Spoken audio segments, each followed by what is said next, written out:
welcome. Good evening, everybody. I'm John Chia. I'm your host for this one-hour-ish session of Express Media Toolkits Live, digital storytelling, first time ever.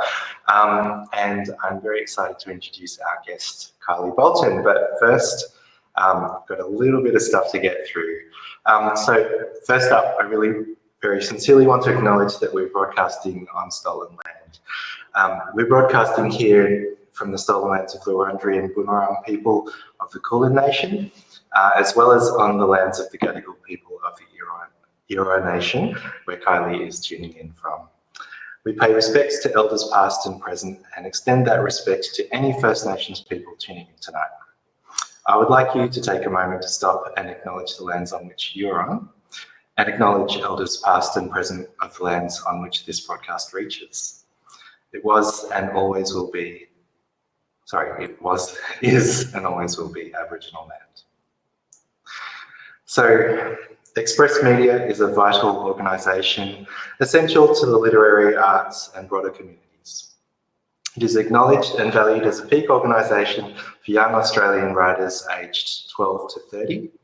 And for the past 30 years, Express Media has been developing, supporting and promoting young writers through workshops that develop skills, through opportunities for constructive feedback and publication, and through awards and programs that recognise excellence.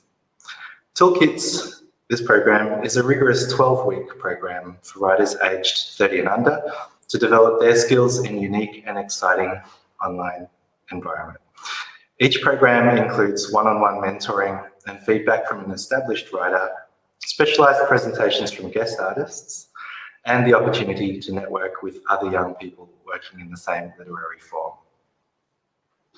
Following the relaunch of VoiceWorks Online in October 2018, for the first time in 2019, Express Media presents Toolkits Digital Storytelling.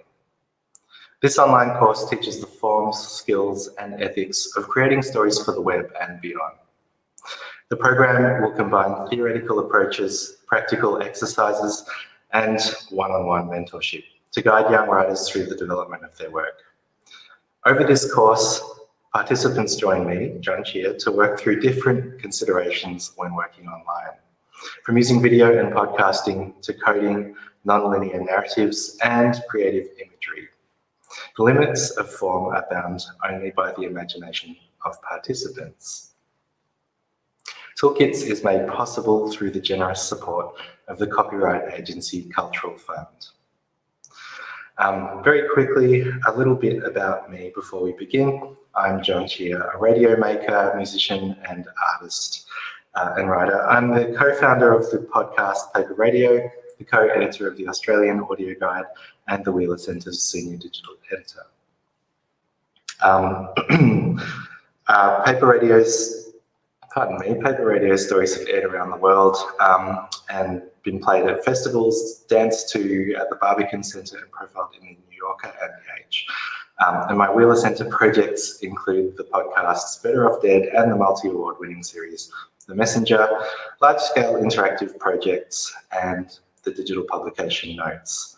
And I'm so glad to not have to say any more about that.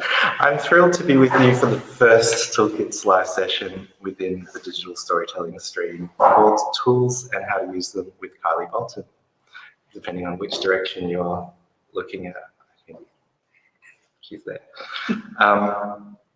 So this week, Kylie will talk about what she's learned as a journalist, producer, filmmaker, and commissioning editor of online documentaries. She'll discuss different forms, experiences, and examples, including working with communities outside the media mainstream, and explain how, why, and when she favours the various tools in her storytelling arsenal. Kylie has written, directed, and produced documentaries for TV and online, and currently leads the slate of interactive documentaries at SBS as commissioning editor. Her projects include the Webby-nominated Missing, the true story of abducted schoolgirl Wendy Jane Pfeiffer and the Pitjantjatjara trackers who found her, and the multi-award-winning interactive graphic novel, The Boat. In 2018, Kylie wrote and directed the world's first live documentary for Instagram, She Called Me Red, which was nominated for a Walkley in the category of Innovation and won the Nikon Walkley Award for Best Feature or Photographic Essay. Kylie also produced the Walkley Award-winning interactive documentary Cronulla Riots, The Day That Shook the Nation. A 2019 Our Watch Fellowship recipient, Kylie holds a PhD in creative media and a Master of Arts in creative writing, and has taught fiction and non-fiction writing at universities in Australia and social justice cinema in the film department at Dartmouth College in the US. For more information about Kylie, visit kylieboltin.com. That's Boltin. And please check it out. It's a great collection of projects. So these Toolkits live sessions are presented by Express Media in partnership with Regional Arts Victoria as part of the Arts Connect series funded by the Federal Government's Regional Arts Fund.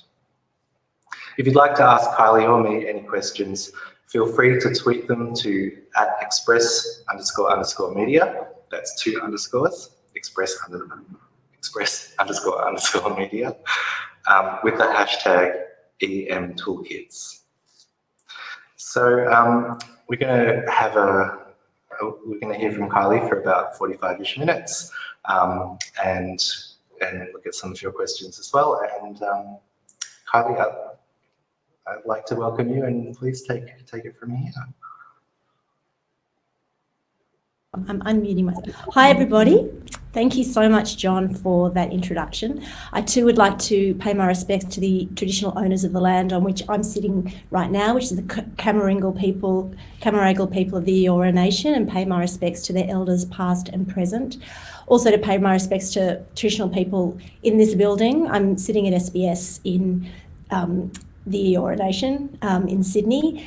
I work in SBS TV and online content, and part of our division is NITV. I'm incredibly privileged to work with the journalists from NITV in their TV online and INACA. It's an incredible privilege and constant learning. And on this point of the land on which we stand, I tweeted something this week, which was a map of all the different states in Australia, how they've been carved up according to the English language. Take a look, have a think, and learn where you're from, where the land is from that you live on. And I thought, to get started, there's so much to talk about, right? So digital storytelling is hugely broad. What does it mean? What projects do we look at? You know, we're only going to look at a slice of that, and I definitely want to hear from you. I want to be able to talk to you about your projects. I know we have another hour after this, which is offline. Really happy to do that. But I thought, to get us started, I just ask everyone to just sit back for a couple of minutes and watch the introduction to this project that we made, which is SBS Online, with our technologists, our colleagues in technology who do the incredible coding and the building of these interactive sites, some of them that I'm going to show you today. Just sort of sit back, have a look, and this talks to a little bit about what John and I have just been talking to about land and language and naming, and some of the implications and the histories of that. So let's get started with that. I'm going to share this screen. I'm going to get started with that.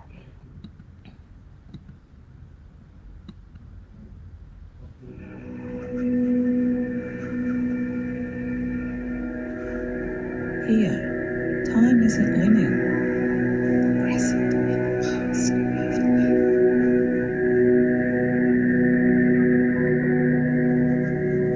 Since the beginning of time, the Butchulla people have lived on our island.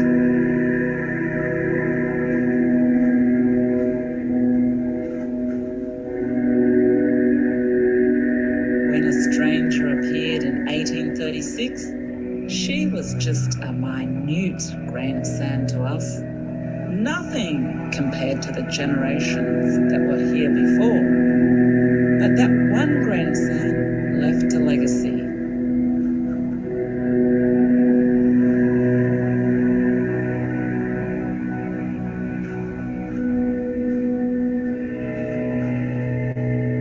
Eliza Fraser's story will hook you in.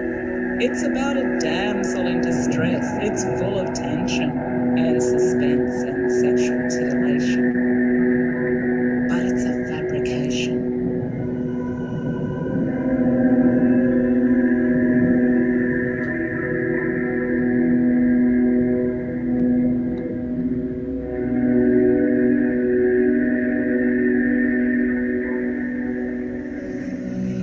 This is a plain, unvarnished tale, exaggerating nothing but recording truly and faithfully the events beginning on the 24th day of May, 1836.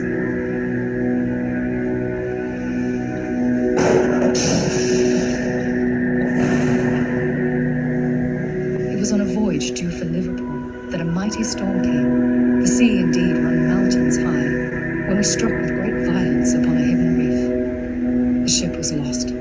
My husband, 2 crewmen and I quit the wreck and put to sea.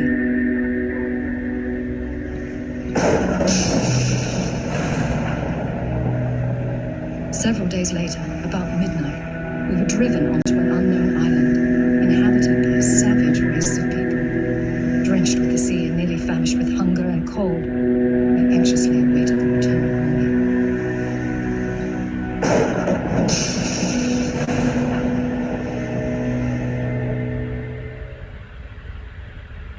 I'm Fiona Foley, a member of the Wurundjeri clan of the Kulin Nation. Our land covers all of Fraser Island, from the mouth of the Burrum River in the north, west to Bopple Mountain to Double Island Point and Tin Can Bay in the south. We call this island Gari. I've loved this place since I was a child. From the rainforest to the freshwater lakes, the eucalyptus forests and the Banksia swamps. Of course it seems strange to Eliza Fraser. She would have been confronted by everything she saw. But can you imagine the anxiety my ancestors felt when they first saw Eliza? The longer they stayed on the beach, the more tensions grew. Were the strangers coming in peace or looking for conflict? My people knew Eliza couldn't survive alone, so they took her in. Okay.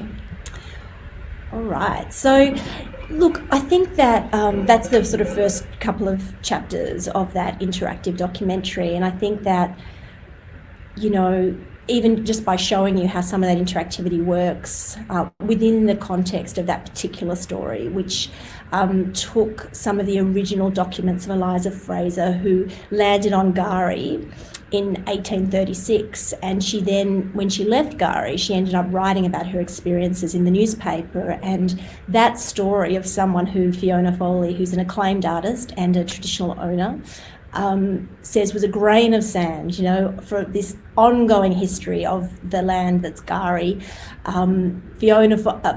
Eliza Fraser's story is the one that people know. So there's a sort of an active campaign within the land there to change the name, and the Indigenous people call it Gari. And by us calling this story Gari, we were it was a political act in of itself. We're asking people to articulate the very word that's been erased over time. So that's an example of some of the stories that we do at SBS, and I can show you more, and I will show you more as we progress. That particular story is made, as I said, with technologists, and it's an example of a project that we did for digital, looking specifically at innovation and how we can tell stories for the web that are uniquely for the web. So, you know, in my team, we're not going to make a traditional story. We're not going to make a traditional film. We were always looking at how we can use technology and look at the intersection between technology and story, and how can we do something new. So that's not necessarily going to be the case for everyone. You're not going to be trying to shatter the form necessarily, and I'll show you some pieces that we've done which are in podcasts, and pieces that are using sort of off-the-shelf templates, which are also great. Just know that that's sort of some of the particular projects that I have done over the last 6.5 years, and something that SBS has been doing for a long time, trying to innovate and research and develop the very nature of story and technology. Gari was a very successful project for us. It sort of hit audience numbers, which is something that we always look for. We always want people to see our work. We always want people to engage with these stories. Most importantly, though, it's on charter for us. It's a culturally and linguistically diverse piece. It's working with a community who is underrepresented, with Fiona Foley and Larissa Barrett. They wrote the script. Tori J. Morty is an emerging artist from the Torres Strait who has lived around that region for some time. She's very familiar with the landscape of Gari. And, you know, all of these participants, these collaborators we work with are integral to the overall voice of the piece. And the project has gone on to be sort of have education resource status. It was selected for South by Southwest and IDFA Doc Lab, and it was nominated for a Webby. So it kind of, you know, it sort of tries to work in multiple environments for multiple people, but at the end of the day, the core aspect of it is that it's, you know, it's on our charter. So all of these projects I'm going to talk to you about, they're made for Australians by these different communities working with us at SBS. So I urge you to have a look at these projects because they're everybody's projects. John, did you want to talk anything else about Gara before I move on? Yes, hi.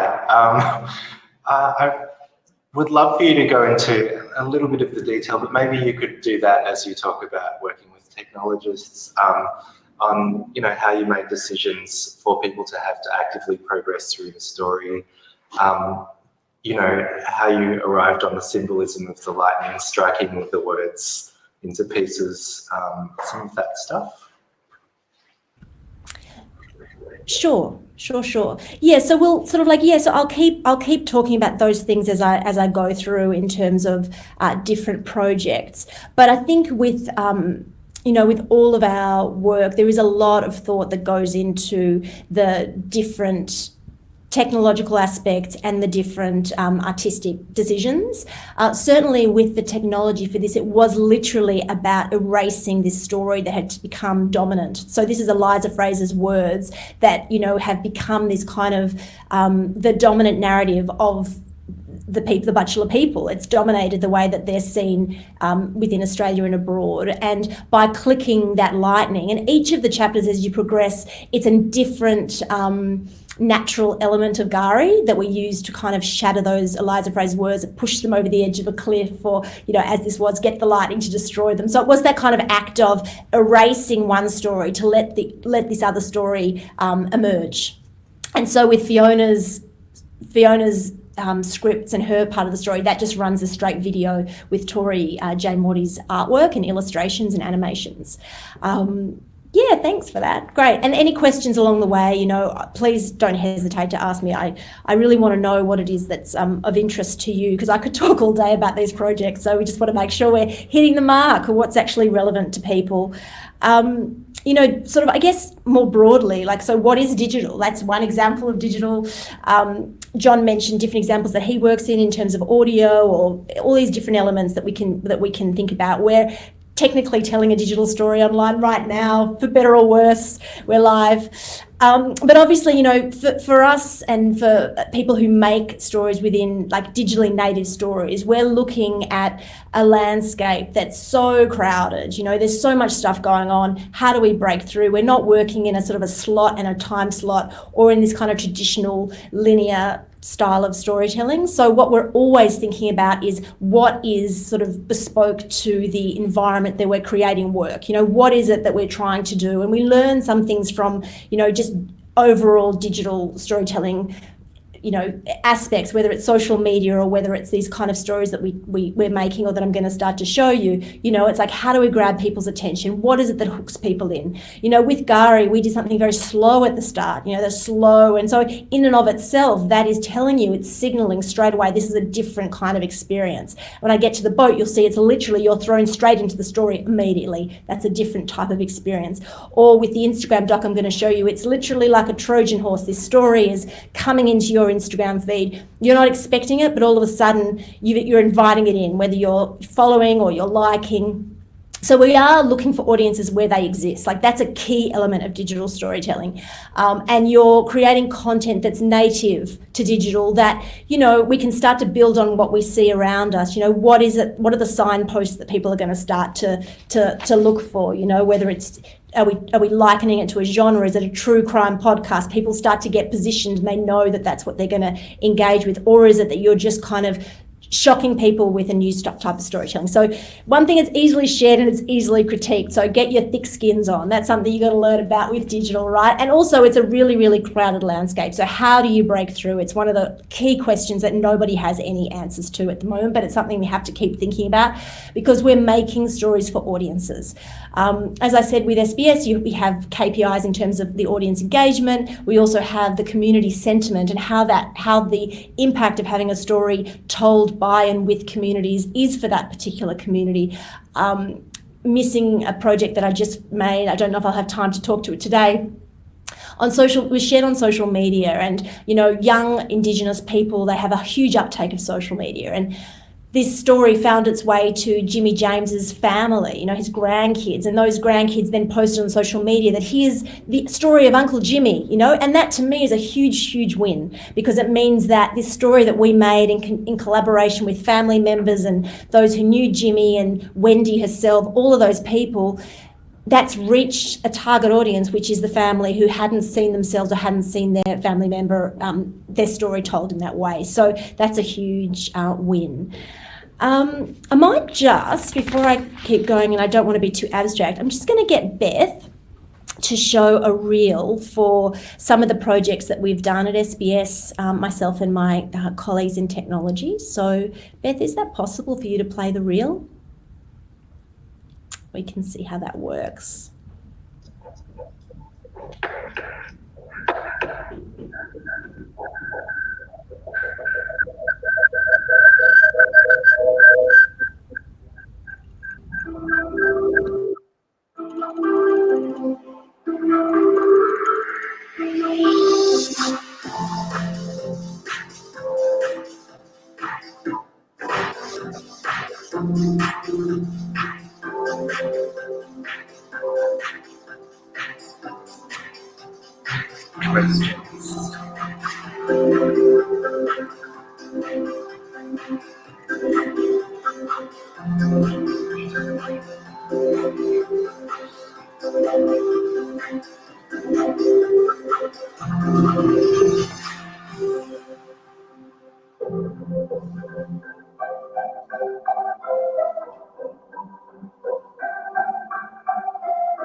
Great.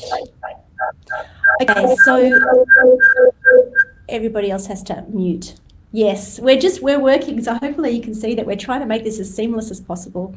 So yeah, I guess John talked a little bit earlier to me about collaboration, and each and every one of those projects has a huge amount of work behind it. And I come from a background of being a writer, and I was then a filmmaker, and I just think that every form is collaborative. I really do. If I'm doing interviews as a writer and I'm working with people who are helping me tell their stories, if I do nonfiction or creative nonfiction writing, I see that as a collaboration. Filmmaking, certainly when you're doing documentaries and you're working with participants to tell their stories, it's like we don't do things in a vacuum. So part of a really, really important process for me in terms of storytelling is always that research phase. And research can take many, many forms. I might just jump straight. Oh, I won't leave my form. But anyway, so collaboration definitely is something that I always sort of think about. And, the technologists, again, you can't underestimate the kind of work that they do. And when you're looking to do anything to do with interactive, either you start to learn how to code or you find someone who can code and someone who can design. And you try and build teams as early as possible.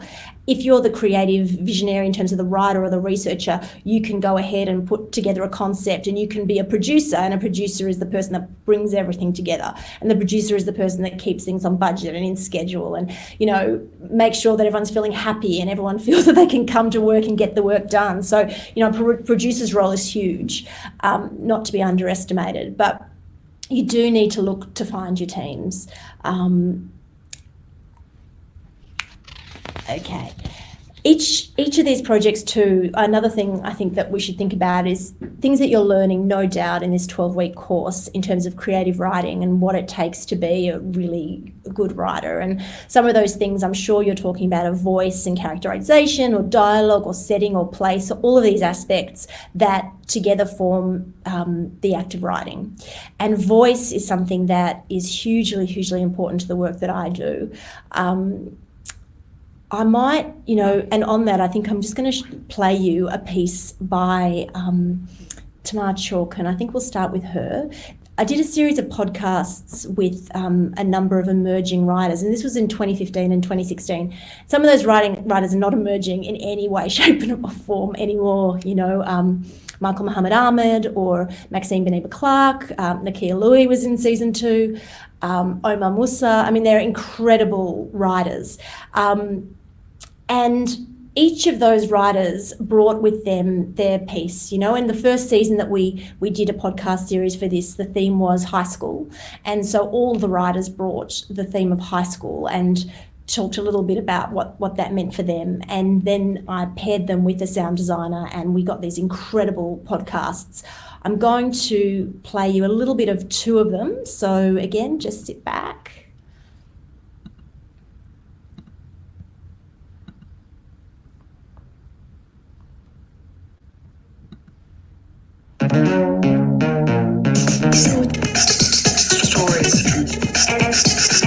SBS True Stories. Stories told by you. My name is Tamar Hawkin, and this is a true story from high school called Carmelina and Me.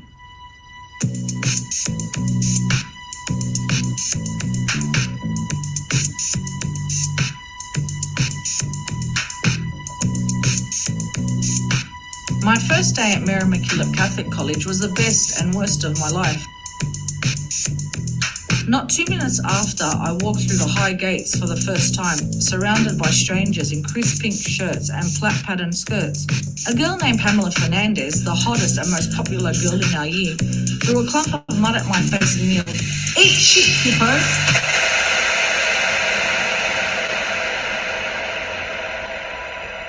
The mud hit like a wet slap and I froze.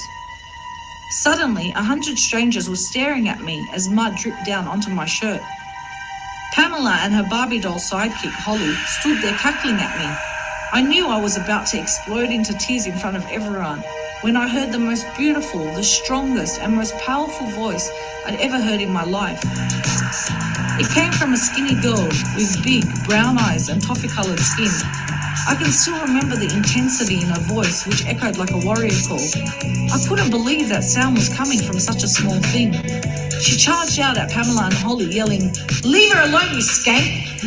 Her wavy auburn hair flew out in all directions in the bright morning light, and she shoved Pamela away before the teachers came and broke everything up.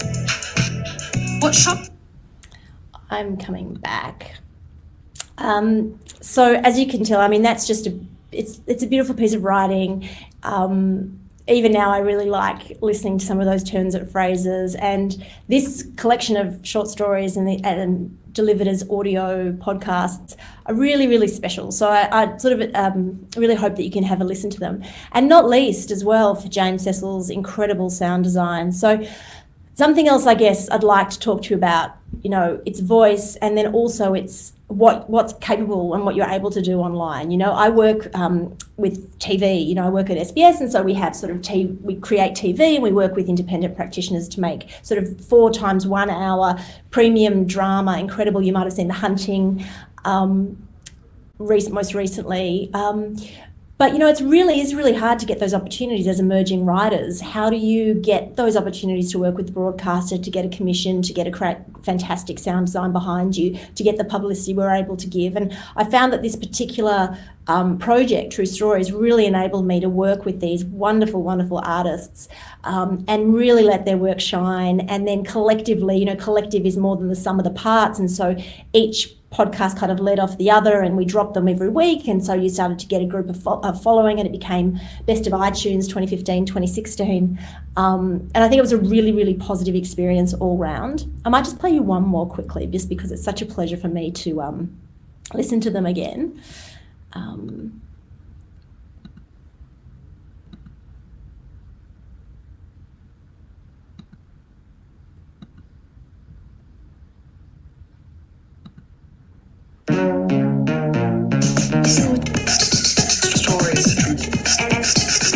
SBS True Stories. Stories told by you. Ex-Yugos, A True Story by Sofia Stefanovic. I was born in Yugoslavia, a country that no longer exists. It was made up of 6 republics: Slovenia, Croatia, Bosnia and Herzegovina, Serbia, Montenegro and Macedonia. When I was a kid, Yugoslavia stood on the brink of civil war, and Australia offered professional visas to computer nerds like my dad.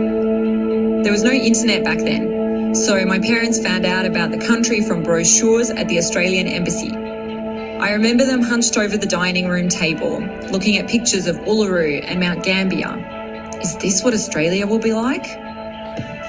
In 1988, when I was 5, we packed up our apartment and we moved from Belgrade, Serbia to Melbourne, Victoria.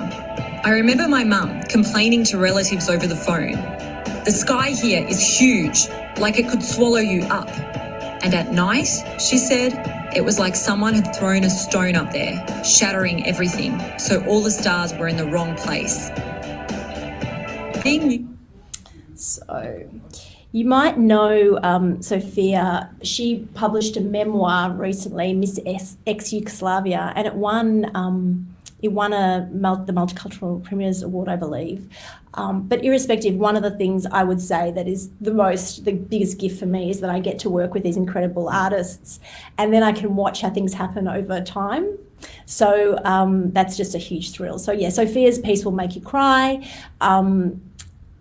Please check them out. But as you can see, that's an off-the-shelf. I mean, there's no sort of technologists available, particular technologists who were required to do that series. That was just us trying to do something different. I had an opportunity to do like an amplification of a TV show called The Principal, and so I thought, well, for online, why don't I create this series and commission people? And that's really just how it started. It was just an idea. And then the idea is then, well, how do you sell it in and pitch it in? And that then becomes the pitch, which you'll become familiar with if you're not already, or if you care, if you just want to go and publish it yourself and not care. But if you want to talk to people who might give you money, you do have to pitch your piece, and you really have to believe in your work, and you have to be the best advocate for your work. So, I did those things for this series, and I was able to make it with some incredible people. So please check it out.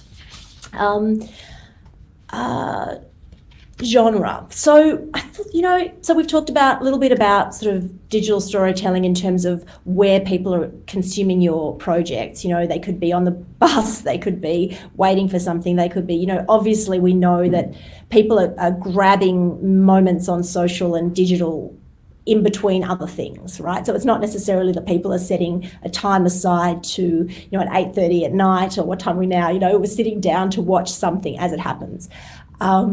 So, you can play with that kind of stuff, and some of the things that we've worked out over periods of time is maybe, we're doing shorter pieces for online, or we're trying to grab people straight away, as I'll show you with the boat in a second. Straight away, we're throwing you in the project and we're hooking you in with something. certainly this idea of genre doesn't necessarily fit in the same way that things might work for it's a drama, it's a documentary. You know, certainly for me as a practitioner, I like to play between drama and documentary. You know, I like to try and experiment with form and push the form as far as I can.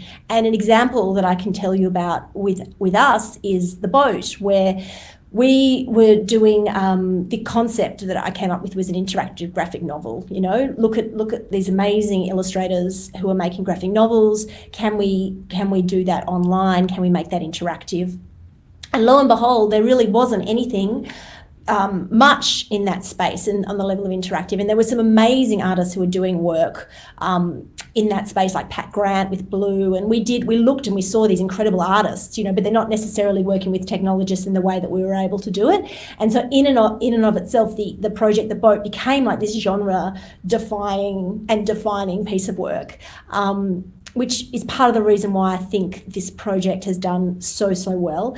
The other is its voice. So this story is the adaptation of Nam Lee's short story.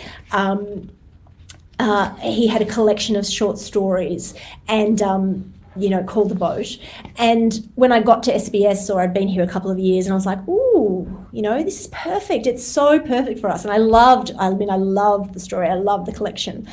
And so in this particular project, I set about getting the license to adapt that short story and thinking about which artist would be the right artist to adapt it visually. And Matt Huynh is an incredible artist who hopefully you've all heard of. He's the nicest guy, plus he's just unbelievably talented. And Matt Huynh had his family had experienced similar things to May, the central character of The Boat. And so for Matt Huynh, who'd also just recently, he'd also done a comic before that called Ma, and he's like, well, this is my story. And so while it was Nam's words that we adapted, it was Matt who was able to then bring his own story and his own voice to the piece. And those two voices are the strongest, and then we were able to create a team around that. But this project, you know, is something that we can talk to in terms of genre. I'm gonna put it up for you now, and let's see how we go.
Yeah, check that out, sbs.com.au/The Boat.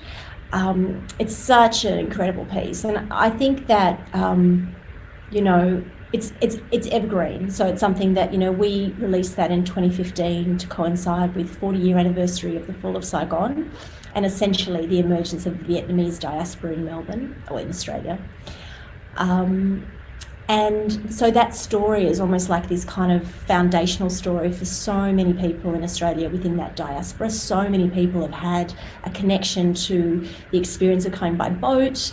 And I witnessed some people sort of coming. We had an exhibition when we launched because Maddie's artwork is all done by hand, and it's just sort of spectacular, some of like the methodology that he uses. And I don't know if I sort of got some notes, but sort of they're 300 handcrafted illustrations, 59 of which included custom animation and sound effects layering. But Maddie's sort of technique in and of itself is really beautiful. So have a look at my website, and might put up some videos of Maddie talking about it, the way that he talks about calligraphy and charcoal and really kind of the really kind of textures that he uses. And he's such a thoughtful artist. And in terms of the research that I mentioned earlier, because I was waiting for the license is part of the reason, but he certainly had a long time to really sit with the story, really sit with the characters. He did all of these sketches of the boat and all of these sketches of Mai and all of these sketches of Trung, who are the central characters. And, the result is there, just in terms of the time that he spent thinking about those elements of character, setting, place, voice, all this kind of stuff that we sort of talk about as writers. And also I had the pleasure of commissioning Sam Petty to do the sound, and Sam did a movie called Animal Kingdom, and he did a movie called Somersault, and he did my most recent project Missing, and amazing sound designer, like just out of this world. And so he was able to deliver to us. He was sort of agile enough in his thinking that he was prepared to work with us. And the way that you work with online, this kind of interaction as a sound designer is very different to when you work with a locked off vision for a film. So it'd be like sort of small pieces of music on loop that would loop, all sound effects. So when you hear the boat crashing, he would deliver that as a spot sound effect, and we put that in as the image passes. So it's a fixed it's fixed in place. So the delivery process for online is very, very different in lots and lots of ways to how it might be in a linear experience. But, so the boat I can talk to a lot as well, and it's not just me with the boat. It's taught at Harvard, and it's taught in Year 12 syllabus, and it's available. It's sort of on the minister's website for content for schools, and people write about it in academic papers, and it's really amazing. It's currently on exhibition in Toronto. It's going to be part of the Biennale. It's kind of insane.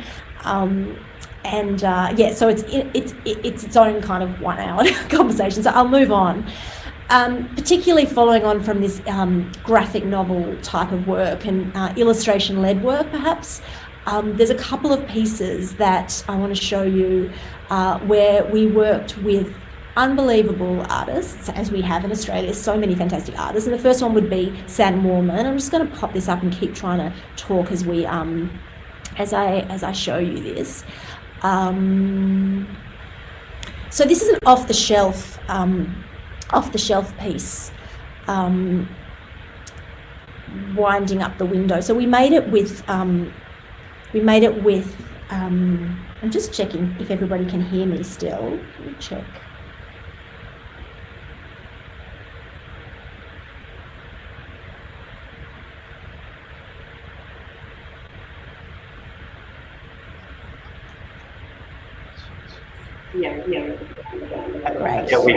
Great. So Sam, he did a couple of pieces for us. So Sam Wellman's a Melbourne-based illustrator and journalist. So he goes onto sites, he goes to location, he does this observational journalism thing where he sits and talks to people, he interviews them, he's incredibly fastidious, and the way in which he has his journalism is really, really, commendable. And so for this particular project, he went to Geelong and he interviewed people who were going to be affected by the closure of the automobile plant. And I recommend again you have a look at this piece. It's called Winding Down the Window, SBS.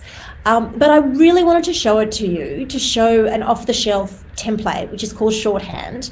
And this is a template that you pay for, and we at SBS have a license. But at the same time, there are more and more templates emerging constantly that you don't have to pay for, and you can kind of push them. So for this instance, Sam would deliver PDFs or images, like high resolution art images, plus he hand wrote all of this kind of text, and he delivered them as images too. And we're privileged enough to have a designer who can lay it out for us, but arguably that could also just be done all by the same person.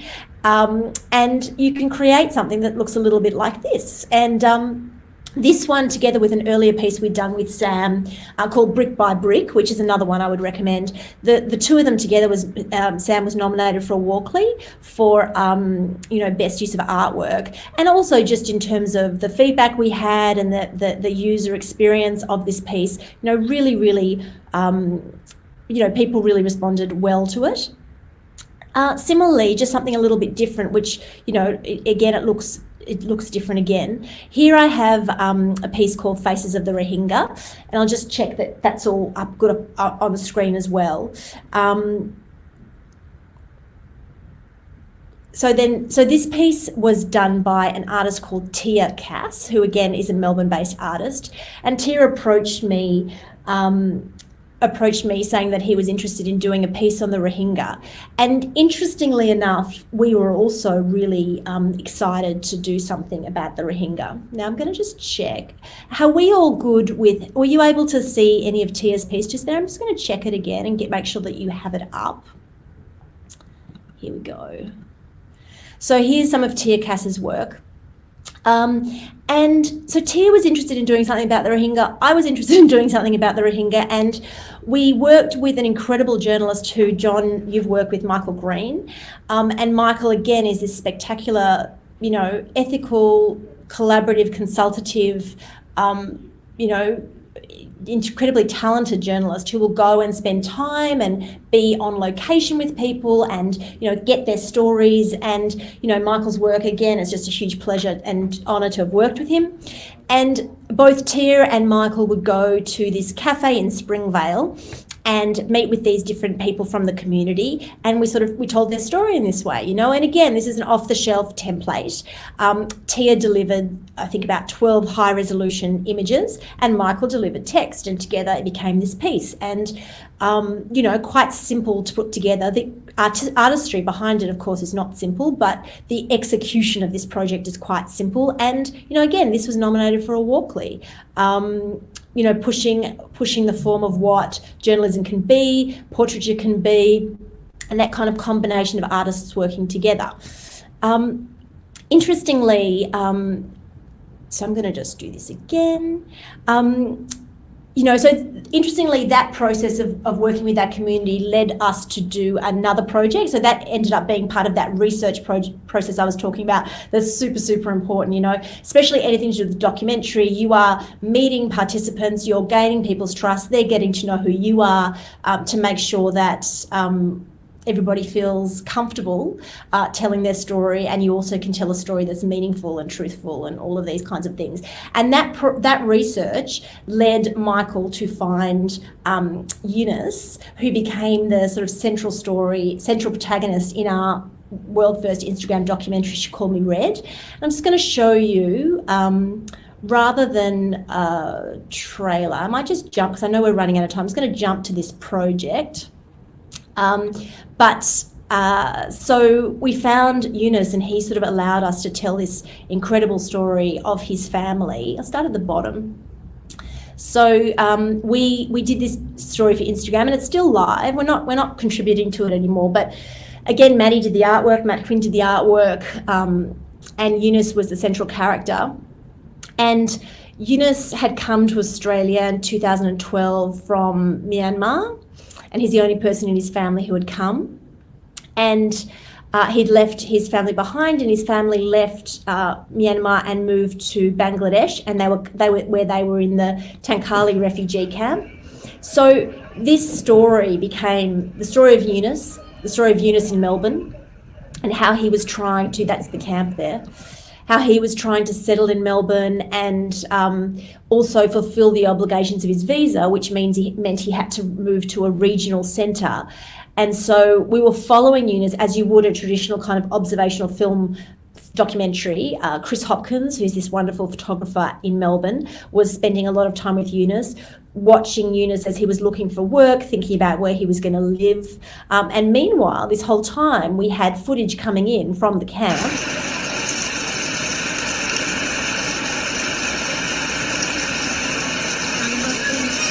Footage coming in from the camp where they were facing the onset of the monsoon season. So we had this kind of double jeopardy, if you like, of Yunus in Melbourne and how he was going to find his own way in Australia, and all of the pressures that came along with that, and his family who were living on a hill in a tent in Bangladesh.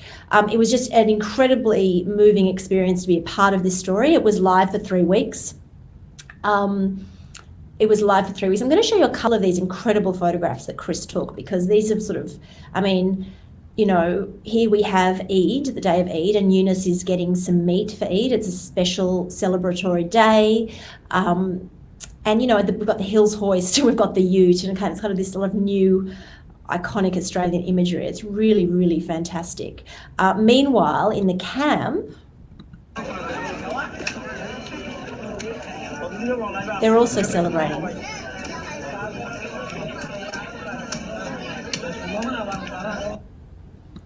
So yeah, I think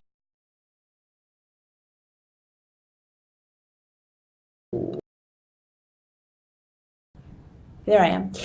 It's still live, so I recommend you have a look at that. But so that's another example of a template that exists for everybody, but we just tried to push that experience, and make something that you wouldn't expect to see on Instagram. Getting live videos and photographs from the camp, from Yunus's brother when he was able to send, because often there wasn't broadband, there wasn't network, he couldn't send anything, and we'd have to wait for the day to see when he'd be able to send the footage.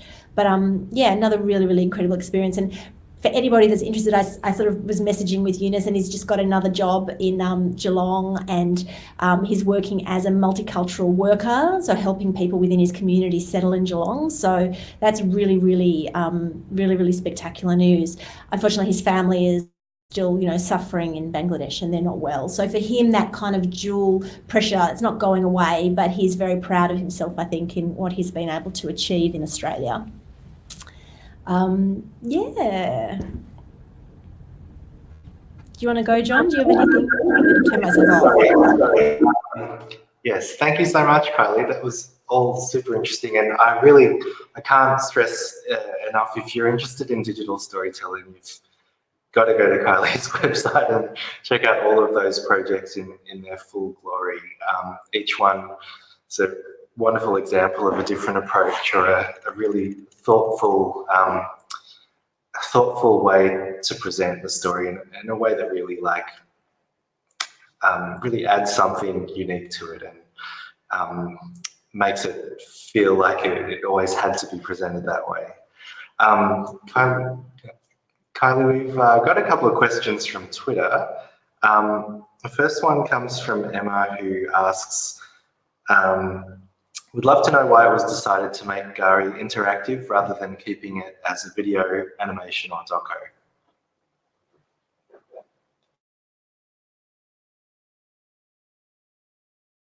All right. Thanks, Emma. I think that, in our area, we do interactive storytelling, so we're looking for ways to tell stories using technology. And that's really the short answer to what you ask. There's no reason why. Larissa Brent, who's this incredible academic here in Sydney, she wrote a book called Finding Eliza, And there are other versions of that story. And I think that's something really interesting for us just to consider. You know, there's never one definitive version of a story.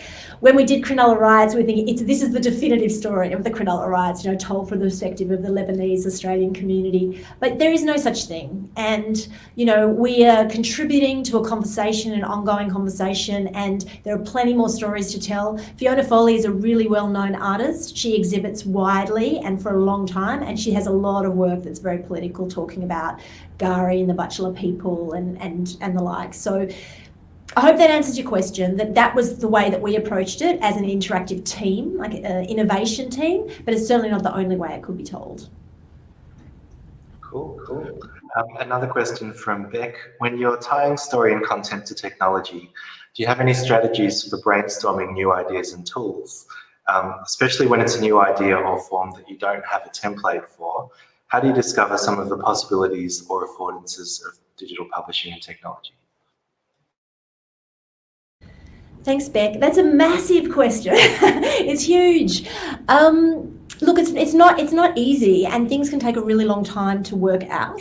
And I think, John, you asked, how do you find out what to do? And you need to talk to people. You need to look at like ads or the FWA site, which is Favourite Website Award, or the awards, which is AWWW Awards. You know, and I can put some stuff up for you as well. I can talk to John about how to get some of this information to you in more detail. But there are people using technology in all different types of forms. So it's not necessarily in the interactive storytelling documentary realm, you know, but there are other organisations that do stuff like this, like NFB, the National Film Board of Canada, and Arte and Submarine Channel, and all these different people use technology. But there's a lot of just people using it in different ways, shapes or form. And sometimes it's in advertising because they've got more money, you know, and they're looking for ways to sort of tell stories in interesting ways. So often I would try and think about, like, you know, I try and think right from the beginning how that would be told using tech. So it's not that you're doing a linear story and then you're trying to figure out what tech to do it afterwards. It sort of doesn't work that way. And even if it's an editorial concept, you know, so with Missing, it's made of all these photographs and pieces of photographs. And so it's kind of like, okay, so, you know, we're thinking about like Andre Gerskier, who's a German photographer, and he does these massive sea print photographs. And I'm like, okay, so what if we have a massive photograph and then we break the photograph up and then we kind of like have to separate it and bring it together. And that became this puzzle game mechanic that we use within Missing. So it's kind of like it came from an intellectual editorial idea merged with Matt Smith, who I work with a lot, and he then brings his lens, his tech lens, and we work together in that way. But it is a lot of kind of brainstorming and throwing things against the wall and seeing specifically what the story is you want to tell. So with Gari, it was about destroying one narrative to make space for another narrative. So that's sort of how this idea, John's vision's gone up and down. It's like the lights are coming down. It's the end. It's like you know, the lights. It's 2:00 in the morning and we have to go home. Yeah, I hope that answers your question, Beck, but it really is about that. It's like thinking about the specific story and what you're trying to do. In my case, I think about it editorially, like what am I trying to do? What's the high concept editorially? And then it's like, well, how can that evolve technologically? But those ideas need to happen at the same time. It's not going to work if you're trying to backpedal it. Okay. Great. And I think the last question we'll have for this session is also from Beck. What are your definitions of non-linear and linearity? When you're creating and directing a non-linear piece, do you still want audiences to experience the whole story or reach the end? Great question, thank you. Yeah, I think like a really sad fact is you can't control how long people are going to watch this project for. And it's a challenge as a maker to do something that's people are hooked in to the story enough that they want to stay and stick around and see as much of it as possible. It's not easy. Okay, so there's a project that the team did called My Grandmother's Lingo, and that was a voice-activated technology. And the idea was you had to say words, and you would then pass through, almost like a gatekeeper, and you would pass through to the next section of the narrative. Like that's a very sort of dry way of talking about it. I'm not talking about the story, I'm just talking about the tech, right? So we're trying to get through it in that kind of linear way. We're currently working on a project called Ravi and Emma, and it's actually in Auslan. So it's using gesture recognition technology on your onboard camera, and it's asking the user to be able to interact with the project using Auslan. And that in itself is a huge story of, collaboration and diversity and bias and technology and all this kind of stuff. It's a really interesting project that we can talk about another time. But for that project, we are trying to make that non-linear in the sense that you can move between the story at any time, and you could jump, you could see all from one point of view, or you could listen to a little bit of what Emma's point of view and then move to Ravi's point of view. And at the end of the day, it's up to you as a user if you feel like you've had enough of the experience. So it's not necessarily about a beginning, middle and end, which is, always, I think beginning, middle and ends are fantastic. I'm not trying to rewrite storytelling. But in digital, and maybe to be honest, in so many art forms, you can't control how much people are going to engage with it. And at the end of the day, you want to evoke some kind of immersive experience that somebody has gained. It's an experience, is sort of a key, I think, to thinking about these digital stories. They are an experience, and that experience might not last till the very last note. That brings to mind things like the project I'm Your Man, which has a kind of a neat thing where you sort of have to, it's a bit more like a game in a way. You sort of have to satisfy certain milestones in order to unlock further parts of the story. Again, you've really got to check out Kylie's work. It's if you think he's a passionate advocate for it, you'll be a passionate advocate for it when you experience it yourself.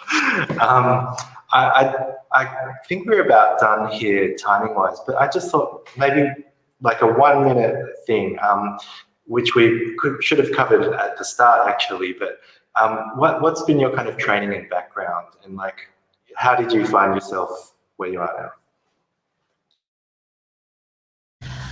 Sure. So I think, my I was first a writer, and I think, that's really where I come from, and that's really where I'm really passionate about, that sort of storytelling in a really kind of basic way. I love that. And I have so much admiration for writers. And so anyway, that's my start. And then I moved into documentary, and all the while I was sort of studying. So I did an arts degree at Melbourne Uni, and I did an honours degree in cultural studies, looking at Indian cinema as a tool for the diaspora. So I'm really interested in cultural identity. I'm really interested in community and possibly other ways of storytelling. Not everything has to be like Bollywood. It's sort of as far as you can get from art house auteur cinema, which I also really like, and sort of mainstream Hollywood cinema. So and then I did a Masters of Creative Writing. So again, I went back to that writing, and all the while I started making films. And then I made a series called Wedding Sari Showdown for SBS TV. And I studied more, I did a PhD, and I don't know, I just think that all of these different aspects for me, I was a dancer first when I was a kid, then I was a writer, then I was a filmmaker, interested in academic stuff and research. And, the work that I do, it's kind of fragmented, it's looking at art, it's looking kind of broadly at different forms of artwork. And it's also being really kind of thinking outside the box. And I think I personally really like that way of thinking. I like those sort of risks, and I like the challenge. And I also like the opportunity that I've had at SBS, which is a huge, huge privilege to kind of be able to make these projects with budget. I mean, you can't underestimate the fact that, you can hire someone like Sam Petty or Matt Wynne. You just can't. And pay them, which you know. So look, I guess that's a bit of a potted history for me. I think that there's no one way, this job would never even been available, 10 years ago. I don't think my role would have existed. And I've also kind of I am the first commissioning editor in this space. So it's kind of moving from the margins and trying to say, well, wait a second, online and digital, it's not so marginalised. It's part of the mainstream in the sense that we have SBS On Demand, and, digital is a thing. So, you know, and we have other opportunities that present itself when you think about something like SBS On Demand. So it's just kind of about, just trying to kind of push an experiment. That's kind of what I would say. Awesome. Kylie, thank you so much for sharing all of your knowledge and enthusiasm. We'll wrap up here. Thank you, live stream viewers, for live streaming, and thank you, catch-up viewers, for catching up. Check out expressmedia.org.au, and we'll catch you next time.